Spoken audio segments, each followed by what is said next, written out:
አይናፋርነት ብዙዎቻችን እየጎዳ ያለ ትልቅ ኢሞሽን ነው። አንዳንዶቻችንን በከባዱ አንዳንዶቻችንን ደግሞ ቀላል በሚመስል ነገር ግን አይናፋርነት ብዙ ነገሮችን ሰዎች ፊት ሰክሰስ እንዳናደርግና የምንፈልገውን ፓሽናችንን እንዳንከተል የሚያደርገን ከባድ ጉዳይ ነው።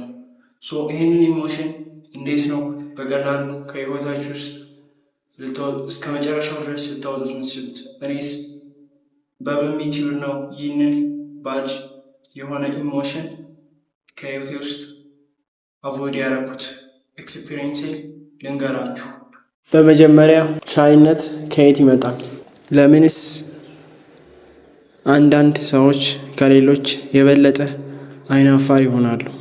አንዳንዴ በልጅነት ጊዜ ያጋጠመንን ነገሮች ለሻይነት መንስኤ ሊሆኑ ይችላሉ። ለምሳሌ በሰዎች ፊት ተሳስተን ከተሳለቁብን ወይም ደግሞ ወላጆቻችን በጣም ጥብቅ ከነበሩ በራስ መተማመናችን ዳሜጅ ሊሆን ይችላል። ሁለተኛው ደግሞ የኢንቫይሮመንቱ ስኪል እጥረት። አንዳንድ ሰዎች ከሌሎች ጋር እንዴት መገናኘት እንዳለባቸው አያውቁም። ይህም ስኪል አለመኖር በሰዎች ፊት ሲሆኑ ምቾት እንዳይሰማቸው ያደርጋል። ሶስተኛው ሎ የሆነ በራስ መተማመን፣ በራሳችን ላይ ያለንን እምነት ማነስ አይናፋርነትን ሊያባብስ ይችላል። በሰዎች ስለ እኔ ምን ያስባሉ፣ የማወራው ነገር ያጓጓቸው ይሁን የሚል ጥያቄዎች በአእምሮአቸው ውስጥ ሲመላለስ በራስ መተማመናችንን ያሳጡናል። አራተኛው ፍርሃት፣ በአደባባይ መናገር፣ አዲስ ሰዎችን ማግኘት ወይም ደግሞ ያልታወቁ ቦታዎች ላይ መገኘት ፍርሃትን ሊፈጥር ይችላል። ይህ ፍርሃት ደግሞ አይናፋርነትን ይፈጥራል። እንዴት ይህንን ኢሞሽን ኢግኖር እናድርገው? የመጀመሪያው ራስን ማወቅ ነው። የሻይነትን ሪዝን መረዳት። ምን ስፈጠር ነው አይናፋር መሆኑ? ምን አይነት ሁኔታዎች ያስፈራኛል? እነዚህ ነገሮች መረዳት እነሱን ለማሸነፍ የመጀመሪያው እርምጃ ነው። ሁለተኛው ትንንሽ አክሽኖችን መውሰድ። በአንድ ጊዜ ትልቅ ለውጥ ለማምጣት እንዳትሞክሩ። በትንሹ መጀመር። ለምሳሌ ከማያውቁት ሰው ጋር ሰላምታ ለመለዋወጥ መሞከር። ቀስ በቀስ ከሰዎች ጋር መነጋገር መጀመር። ሶስተኛው የማህበራዊ ክህሎትን ማዳበር። ከሰዎች ጋር እንዴት መነጋገር እንዳለብን ለርን ማድረግ። የአይን ግንኙነትን ማድረግ፣ በግልጽ መናገር እና ሌሎችን ማዳመጥ አስፈላጊ ስኪሎች ናቸው። እነዚህን ስኪሎች በተግባር መሞከር። ኔጌቲቭ አስተሳሰቦችን፣ ስለ ራሳችን ጥሩ ነገር ማሰብ። እኔ ጥሩ ሰው ነኝ፣ ሰዎች ከኔ ጋር መሆን ይወዳሉ። በአዎንታዊ አስተሳሰቦች ቼንጅ ማድረግ።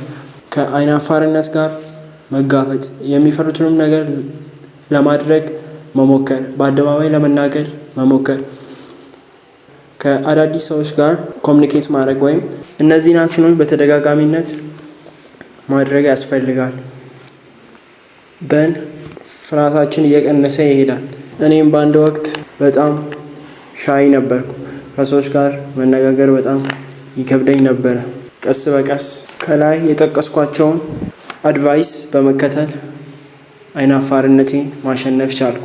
በመጀመሪያ የአይናፋርነቴን ሪዝኖች ለመረዳት ሞከርኩ። የልጅነት ስቶሪዬን እና ሎ የሆነ በራስ መተማመን ለዚህ ችግር መንስኤ እንደሆነ አንደርስታንድ አደረኩኝ። ከዛም ትንሽ እርምጃዎችን መውሰድ ጀመርኩ። ከማውቃቸው ሰዎች ጋር ማውራት ጀመርኩ። ቀስ በቀስ ከአንዳንድ ሰዎች ጋር መገናኘት ጀመርኩ። የኢንቫይሮንመንት ስኪሎቼ ቢልድ ለማድረግ ብዙ ጥረት አድርጌያለሁ። አዎንታዊ አስተሳሰቦችን እንዲኖረኝ ሞከርኩ። ስለ ራሴ ጥሩ ነገር አስብ ነበር። በመጨረሻም ከአይናፋርነት ጋር ለመጋፈጥ ወሰንኩ።